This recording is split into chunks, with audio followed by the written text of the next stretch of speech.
બાળકો, આવો સાંભળીએ વાર્તા લપલપિયો કાચબો. એક મોટા અને ગાઢ જંગલમાં સુંદર એવું સરોવર હતું. આ સરોવર પાસે એક કાચબો રહેતો હતો. તે ખૂબ જ બોલ કરતો હતો. તેના બે ખાસ મિત્રો હતા. તે બંને હંસ હતા. તેનું નામ એકનું ટીકુ અને બીજાનું દીકુ હતું. તે ઘણા સમય સુધી વાતો કરતા અને મોજ કરતા. એક વખતની વાત છે, એ જંગલમાં ખૂબ દુષ્કાળ પડ્યો. નદી, સરોવર, જંગલો સુકાવા લાગ્યા. બધા પશુ, પંખી, પ્રાણીઓ પોતાનો જીવ બચાવવા માટે તે જંગલ અને સરોવર છોડી પાણીની શોધમાં જવા લાગ્યા. અરે દીકુ, બધા લોકો જંગલ છોડી જવા લાગ્યા. બધાની જેમ આપણે પણ પાણીની શોધમાં નીકળી જવું જોઈએ. તારી વાત એકદમ સાચી છે, પણ જતા પહેલા આપણા મિત્ર કાચબાને મળતા જવું જોઈએ. ચાલ જઈએ. તે બંને તેના મિત્ર કાચબાને મળવા ગયા. અરે શું કહ્યું? તમે પણ તમારા આ મિત્રને છોડી એકલો મૂકીને જતા રહેશો? અરે ભાઈ, મને એકલો મરવા મૂકીને જશો?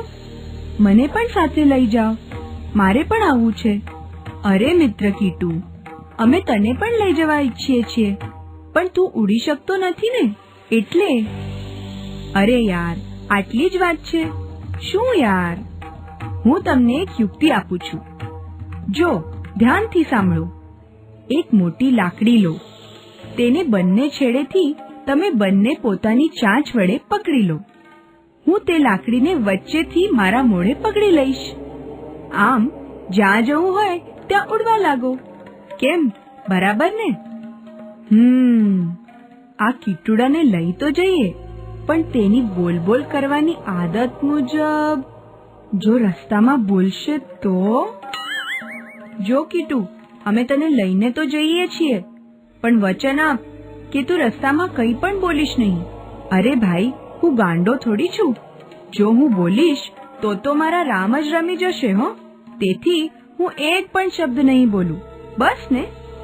બંને હંસોએ તેના પર વિશ્વાસ રાખ્યો અને તેની યુક્તિ મુજબ ઊંચા આકાશમાં ઉડવા લાગ્યા.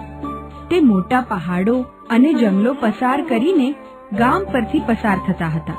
ત્યાં ગામના લોકોને આ જોઈ નવાઈ લાગી.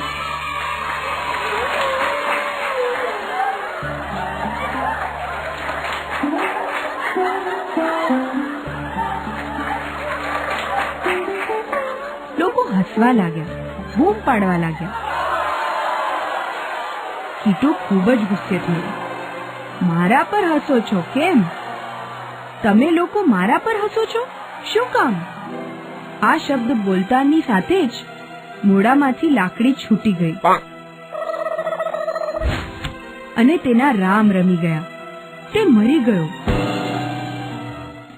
બોલ, તો જોયું ને, આપણી આદતો આપણને જ નુકસાન પહોંચાડે છે.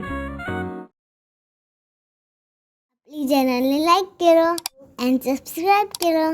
ચેનલને લાવો છે તો કહો. Thank you.